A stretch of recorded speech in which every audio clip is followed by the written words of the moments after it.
Hello friends, welcome back to our channel. আশা করছি সবাই খুব ভালো আছো। এখন ঘড়িতে বাজে সকাল 5:30। আজকের ব্লগটা এখান থেকেই শুরু করছি। তোমরা দেখেই বুঝতে পারছো যে আমরা এখন এয়ারপোর্টে ঢুকছি। নেতাজি সুভাষচন্দ্র ইন্টারন্যাশনাল এয়ারপোর্টে আমরা এখন আছি। বাড়ি থেকে বেরিয়েছি সকাল 4:30। এখন 5:30, 5:40 মতো বাজে। এখন আমরা এয়ারপোর্টে ইন করছি। কোথায় যাব সেটা তো তোমাদের এখনও জানানোই হয়নি। আমরা অ্যাকচুয়ালি যাচ্ছি গোয়া, আমার ড্রিম ডেস্টিনেশন। অনেক দিন ধরে যাব করছি, কিন্তু হঠাৎ করেই প্ল্যান হয়ে গেল, তাই আমরা দুজনেই বেরিয়ে পড়লাম গোয়ার উদ্দেশ্যে।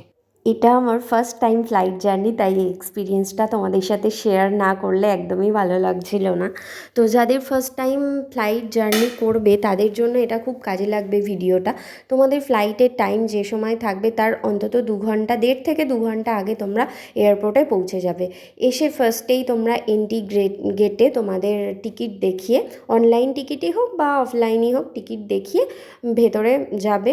ভেতরে গিয়ে এরপর তোমাদের বোর্ডিং পাস নিতে হবে। তো বোর্ডিং পাস তোমরা বাড়ি থেকেও করে আনতে পারো বা এখানেও করে নিতে পারো। তো আমরা এখান থেকেই করে নিলাম। বোর্ডিং পাস করে চেকিং হয়ে গেল আমাদের।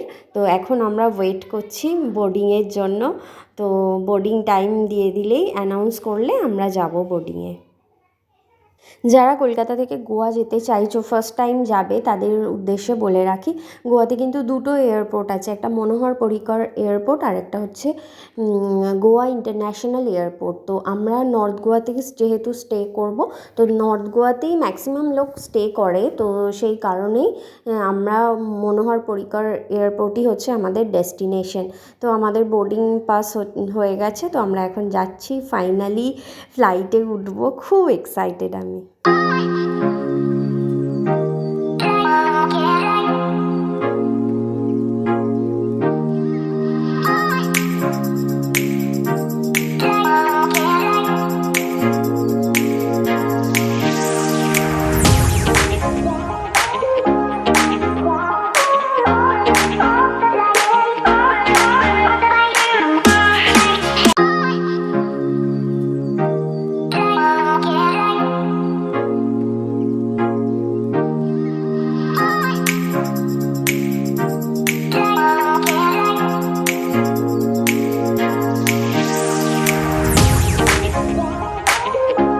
ফাইনালি আমরা গোয়া চলে এসেছি। এখন আমরা আছি মনোহর পরিকর এয়ারপোর্টে।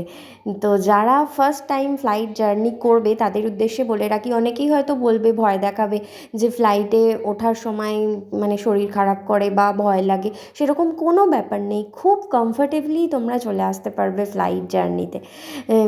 গোয়াই যাও বা অন্য কোথাওই যাও, ভয় পাওয়ার কিচ্ছু নেই। আর বলে রাখি, আমাদের জার্নিটা ছিল 2 hours 50 minutes। আমরা এবার এখানে ওয়েট করছি কখন আমাদের লাগেজ আসবে। তো লাগেজটা কালেক্ট করব। আমরা নিজেদের কাছে, অমিতের একটা, আমার একটা, দুজনের দুটো পার্সোনাল ব্যাগ রেখেছিলাম। আদারওয়াইজ একটাই বড় লাগেজ হয়েছিল, ট্রলি ব্যাগ। সেটা এখান থেকে এখন নিয়ে নেব। নিয়ে তারপর আমরা যাব আমাদের হোটেলে। আমরা হোটেলে এসে ফ্রেশ হয়ে চলে এসেছি বিচে। এটা হলো বাগা বিচ। তো আমরা বাগা বিচের একদম পাশেই একটা হোটেল নিয়েছি। তো বিচে এসে একটা রিফ্রেশিং ড্রিঙ্কস না নিলে হয়। তো একটু বিচে বসে এরপর আমরা যাব লাঞ্চ করতে।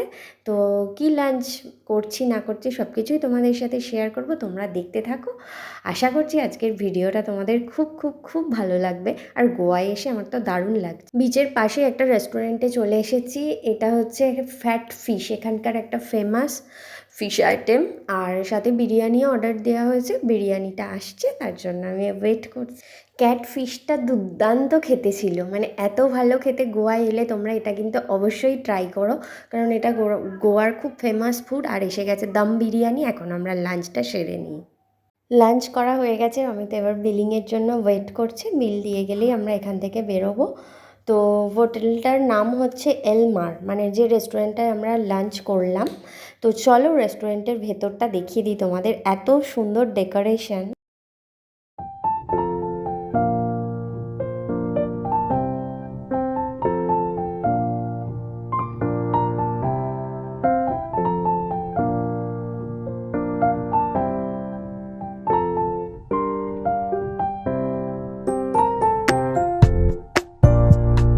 তো লাঞ্চ করে হোটেলে গিয়ে একটু ঘুমিয়েই পড়েছিলাম।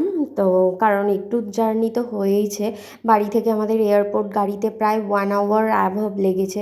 তারপর এয়ারপোর্ট থেকে আমাদের হোটেল 1 আওয়ার 15 মিনিটস মতো লেগেছে। তো সেই জন্য একটু জার্নি হয়েছে বলে টায়ার্ড ছিলাম, ঘুমিয়ে পড়েছি। ঘুম থেকে উঠে ফ্রেশ ট্রেশ হয়ে চলে এসি বিচে, কারণ আমাদের হোটেল থেকে beach walking distance 3 to 4 minutes. তো চলো বিচটা দেখে নাও। এখানে এসে শুনলাম নর্থ গোয়ার মোস্ট পপুলার দুটো বিচ হলো ক্যালাঙ্গুটে বিচ অ্যান্ড বাগা বিচ। তোমরা নর্থ গোয়ায় স্টে করলে ক্যালাঙ্গুটে আর বাগা যে কোনো একটা বিচের পাশে হোটেল নিও স্টে করার জন্য, কারণ এই দুটোই হচ্ছে সব থেকে ক্রাউড হয় এই বিচগুলোতে।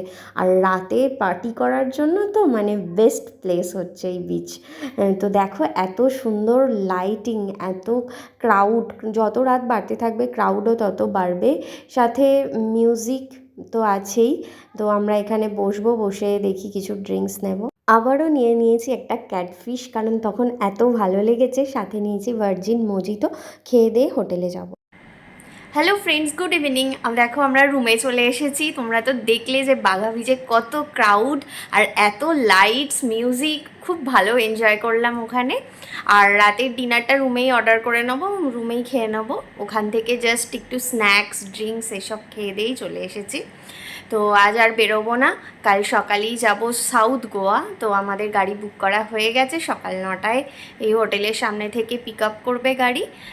তো চলো ব্লগটা আজকে এখানেই শেষ করছি। আশা করছি তোমাদের এই গোয়ার ব্লগগুলো দেখতে খুব খুব খুব ভালো লাগবে। আর ভালো লাগলে অবশ্যই যেটা করবে, লাইক কমেন্ট শেয়ার করতে ভুলবে না। আর যারা নতুন সদস্য তারা অবশ্যই চ্যানেলটাকে সাবস্ক্রাইব করে সাথে বেল আইকনটি অন করে দেবে, যাতে পরবর্তী ভিডিওর নোটিফিকেশন খুব তাড়াতাড়ি পেয়ে যাও। সবাই ভালো থেকো, সুস্থ থেকো, টাটা।